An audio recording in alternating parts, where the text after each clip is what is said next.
एक व्यक्ति का विरोध करते करते मैं कांग्रेस की मानसिकता को समझ ही नहीं पाया कि आप एक व्यक्ति का विरोध करते करते आप ये तक भूल गए कि आप देश का अपमान करने लग गए।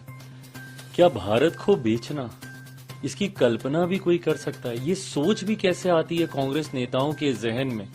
पर स्वाभाविक है, उन लोगों के जहन में सोच आ सकती है जिन्होंने पूरे देश को बंदी बनाने का काम किया हो इमरजेंसी देश में लगाकर। उन लोगों के जहन में जरूर ये सोच कभी ना कभी आई होगी कि क्या हम लोग अपने देश को भी बेच दें।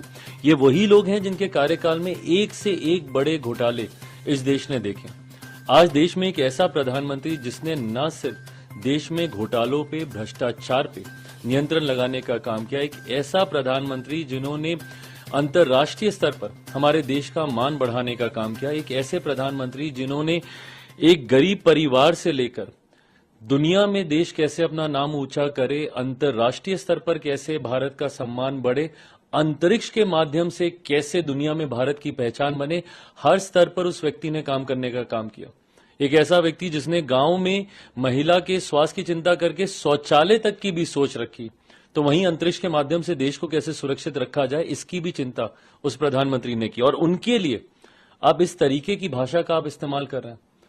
आदरणीय खड़गे साहब बहुत बड़े हैं और बहुत अनुभवी हैं, उम्र में मुझसे बहुत बड़े हैं। आप कीजिए ना, नीतियों का विरोध कीजिए, बट आप एक व्यक्ति का विरोध करते करते आप देश के साथ आप इस तरीके की भाषा का इस्तेमाल करने लगते हैं। ये कतई उचित नहीं है।